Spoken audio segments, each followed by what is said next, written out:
उत्तर प्रदेश के हजारों ग्राम पंचायतों में विकसित भारत संकल्प यात्रा के माध्यम से जन जागरूकता लाने का भरपूर प्रयास किया जा रहा है।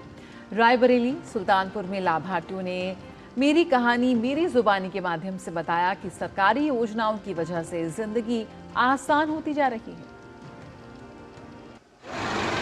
रायबरेली के मीठापुर गांव में विकसित भारत संकल्प यात्रा का स्वागत किया गया। इस दौरान आसपास के सैकड़ों ग्रामीणों ने केंद्रीय मंत्री के साथ प्रधानमंत्री नरेंद्र मोदी के वर्चुअल संबोधन को सुना।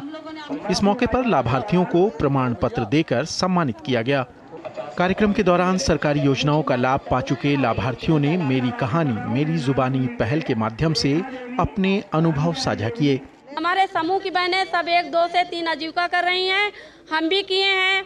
अब तो हमारे घर में कोई समस्या भी नहीं होती है, जाने आने में भी कोई समस्या नहीं होती। सरकार की बहुत अच्छी पहल है। हम हमारे बच्चे दोनों सब परिवार हम एक छत के नीचे रहते हैं। हमें फ्री राशन भी मिल रहा है, गैस भी फ्री मिली है। सुल्तानपुर के दुबेपुर विकास खंड के छरौली गांव में आयोजित विकसित भारत संकल्प यात्रा में विभिन्न विभागों द्वारा लगाए गए स्टॉलों का निरीक्षण किया गया। इस दौरान नवजात शिशु को अन्न प्राशन करवाया गया और गर्भवती महिलाओं की गोद भराई का कार्यक्रम संपन्न करवाया गया। इस दौरान सांस्कृतिक कार्यक्रम का भी आयोजन किया गया।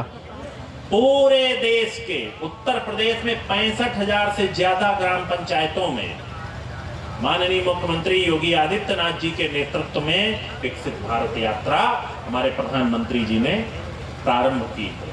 विकसित भारत संकल्प यात्रा के दौरान योजनाओं के लाभार्थियों ने अपनी सफलता की कहानी सुनाई।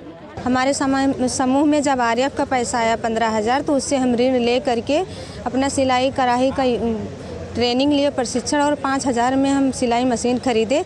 जब कोरोना काल के समय में, महामारी के समय में सब लोग घर में बैठे थे, तो हम अपने समूह स्वयं सहायता समूह के माध्यम से और एनएलएम विभाग के सहयोग से 15,000 मास्क डीएम तक के लिए और अपने ब्लॉक में बंटवाए बना करके 45,000 मास्क हमने जीवन ज्योत हॉस्पिटल का भी ठेका लिया। हम 5-6 दीदी मिलकर मास्क तैयार किए, जिससे 45,000 की हमारी आमदनी भी, इनकम भी हुई। मैं जब से किसान सम्मान निधि की योजना के अंतर्गत रजिस्ट्रेशन कराया, प्रत्येक वर्ष 6,000 रुपये सालाना मुझको प्राप्त होता है, जिससे मुझको दवा, बीज, खाद लेने में कोई समस्या नहीं उत्पन्न होती है। हमारे यहाँ नमकीन का छोटा गृह उद्योग लगा है और पहले हमारे पति जी मजदूरी करते थे, लेकिन मजदूरी करते करते उतना लाभ नहीं मिलता था।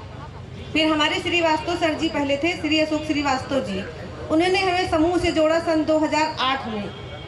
फिर हमारा समूह बना, फिर समूह से सीसीएल हुआ। सीसीएल से हमने 30,000 रुपये का लोन लिया। लोन लेकर हमने घर में जनरेटर खरीदा और सेव बनाने वाली मशीन खरीदा। उसको खरीदने के बाद हमारा घर मकान सब बन गया और हमें अच्छा लाभ भी मिल रहा है। मेरा बीसी सखी के पद पर 2022 में चयन हुआ, तब से आज तक मैं उसी पद पर कार्यरत हूँ और मेरे द्वारा महीने का लगभग 60 से 65 लाख का ट्रांजैक्शन किया जाता है और मेरे द्वारा एक दिन में 3 से साढ़े तीन लाख का ट्रांजैक्शन किया जाता है। मैं राष्ट्रीय ग्रामीण आजीविका मिशन के तहत जुड़ के विद्युत सखी के पद पर काम करती हूँ।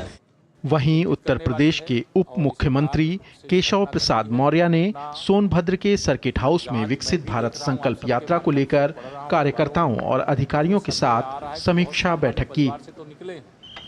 ये यात्रा सुदूर इलाकों तक भी पहुंचकर सरकारी सेवाएं और सहायता प्रदान करने के लिए सीधे माध्यम के रूप में काम कर रही है। भागीदारी के मामले में 80 लाख से अधिक प्रतिभागियों के साथ उत्तर प्रदेश अग्रणी है। बिल्कुल, तो ये संकल्प यात्रा जो आदेश के कोने कोने में